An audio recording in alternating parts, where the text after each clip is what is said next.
The moment you react emotionally, you hand control of your life to something temporary. In the last episode, we talked about discipline, not as punishment, but as inner structure.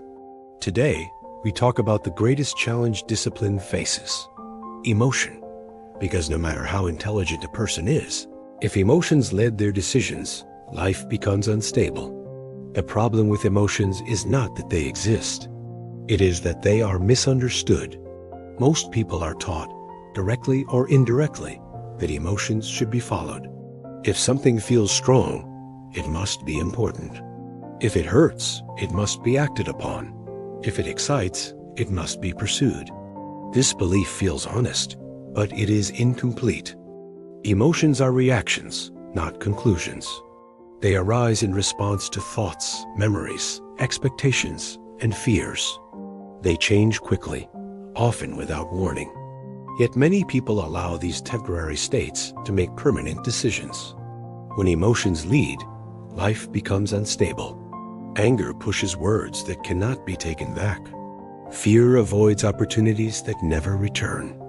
Desire chases pleasure without considering consequence. In each case, the emotion fades, but the outcome remains. This creates confusion. People begin to believe they are inconsistent or weak, when in reality, they are simply reacting without awareness. Another problem is that emotions demand urgency. They create the illusion that action is required now. This pressure removes reflection. In emotional moments, the mind narrows. Clarity decreases.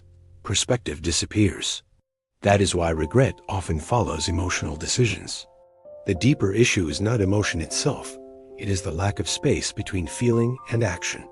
Without that space, humans do not choose their lives. They react to them. Emotional awareness restores that space. And in that space, calm, control, and self-respect quietly return. Reaction feels relieving. When you speak in anger, there is release. When you act on fear, there is temporary safety. When you follow desire, there is short-term pleasure. But relief is not resolution. Relief fades. Consequences remain.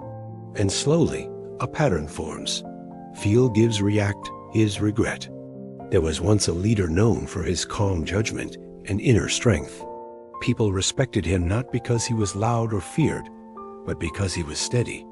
One day, during a public gathering, a man stepped forward and began to insult him.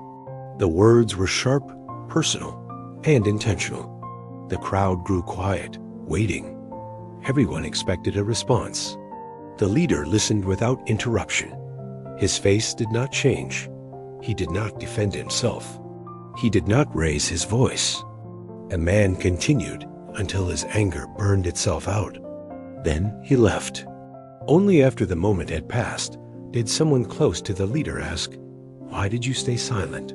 You had every right to respond. The leader paused before answering. When he spoke, he said calmly, his words came from anger. If I had answered then, my words would have come from anger too. And anger does not seek truth, it seeks victory. The listener asked, "Were you not hurt?" The leader replied, "I felt the emotion, but I did not let it decide for me." That moment stayed with those who witnessed it, not because an insult was endured, but because restraint was chosen. The leader lost nothing by waiting, but he gained something far greater: authority without force, respect without demand, and peace without regret. Years later, people no longer remembered the man who insulted him. They remembered the silence. That silence was not weakness. It was mastery.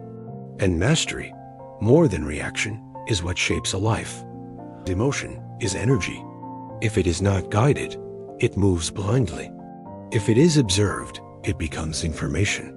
The strongest humans are not emotionless. They are emotionally literate. They feel deeply, but they decide calmly.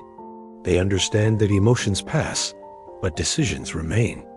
Why most people never learn this? Most people never learn emotional control because no one teaches it in a way that feels human. From an early age, emotions are treated in extremes. A child is either told to suppress them, don't cry, don't be angry, or they are told to express them freely, say whatever you feel, let it out. Both approaches miss the truth. Suppressing emotion creates inner tension. Unfiltered expression creates outer damage. What is rarely taught is the middle path, feeling without reacting. As people grow older, this pattern continues. In moments of anger, reacting is praised as honesty. In moments of fear, avoidance is accepted as caution. In moments of desire, indulgence is justified as self-care. Over time, reaction becomes normal. Another reason people never learn this skill is speed. Modern life moves fast. Messages are instant. Opinions are demanded immediately. Silence feels uncomfortable, even suspicious. Pausing feels unnatural in a world that rewards reaction. So people respond quickly and think later. There is also a deeper reason. Emotional control requires humility. It requires admitting, my first reaction may not be my best one. This challenges the ego. It is easier to believe emotions are always right than to sit with discomfort and uncertainty. Finally, emotional mastery does not look dramatic. There is no applause for restraint, no reward for silence, no validation for walking away, so it is rarely modeled. People do not fail because they are incapable. They fail because the skill was never named, practiced, or valued. Once it is understood, it becomes learnable. And once learned, life becomes calmer without becoming smaller. The first rule of emotional control: never decide at the peak of emotion. Anger peaks, fear peaks, excitement peaks. Truth does not. When emotion is high, clarity is low. The pause is not weakness, it is wisdom. Emotional control does not begin by changing how you feel. It begins by changing how you respond. Most people try to calm emotions by suppressing them or escaping them. This never works for long. Emotion does not disappear when ignored. It waits. The skill you are building here is space. When an emotion rises, anger, fear, irritation, excitement, your body reacts before your mind does. Breathing shortens. Muscles tighten. Thoughts speed up. This is the moment most people lose control. Your task is not to fight the emotion, but to delay action. When you feel the urge to react, pause. Do not speak. Do not type. Do not decide. Take one slow breath through the nose. Let the air fill your chest. Release it slowly. Now observe the sensation. Notice where the emotion sits in the body. Tightness in the chest. Heat in the face. Restlessness in the hands. Say internally, this is a feeling. It will pass. This simple recognition shifts authority back to you. At first, the pause will feel uncomfortable. That discomfort is not weakness. It is growth. You are interrupting a habit that has run unchecked for years. Practice this pause once a day, only once. Not in the biggest moments, but in small ones. Consistency matters more than intensity. Over time, the pause becomes natural. Clarity arrives faster. Regret fades. You are not becoming emotionless. You are becoming emotionally steady, and steadiness is power. Emotions are not your enemy, but they are not your leader. When you learn to pause, you stop being controlled by moments and start shaping your life intentionally. This was Manual for Life. This was episode 3. In the next episode, we will talk about desire and why wanting more often brings less peace. The manual continues.